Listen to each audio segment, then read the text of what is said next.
বনের ভালোবাসা। ফারজানা হামিদ ইভা। আজ বাংলা কার্তিক মাসের ১৮ তারিখ।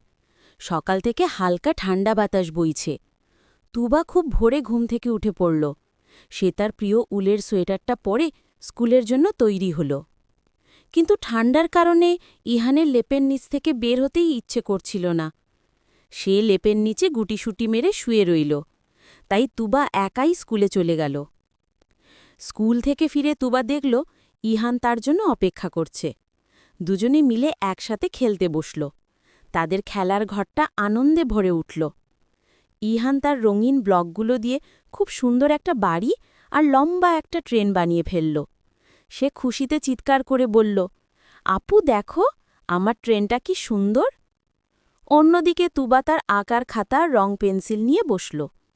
সে শীতের সকালের একটা সুন্দর ছবি আঁকল। তার ছবিতে ছিল গাছ, পাখি আর মিষ্টি রোদ। খেলতে খেলতে সন্ধে হয়ে এলো। হঠাৎ ইহানের খুব শীত করতে লাগল। তুবা তার কপালে হাত দিয়ে দেখল, গা তো অনেক গরম। ইহানের জ্বর এসেছে। তুবা একটুও ভয় না পেয়ে দৌড়ে গিয়ে মাকে ডাকল। তারপর সে ইহানকে যত্ন করে ঔষধ খাইয়ে দিল।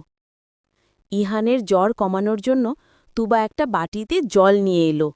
সে একটা নরম কাপড় ভিজিয়ে তার ভাইয়ের মাথায় জলপট্টি দিতে লাগল। জলপট্টি পেয়ে ইহানের কিছুটা আরাম হল। তুবা তার ভাইয়ের পাশে শুয়ে তাকে একটা মজার ঘুমপাড়ানি গল্প শোনাতে শুরু করল। গল্প শুনতে শুনতে কখন যে দুই ভাই বোন একে অপরকে জড়িয়ে ধরে ঘুমিয়ে পড়ল তা তারা টেরও পেল না। তাদের মিষ্টি ঘুমের স্বপ্ন দেখতে দেখতে রাত কেটে গেল।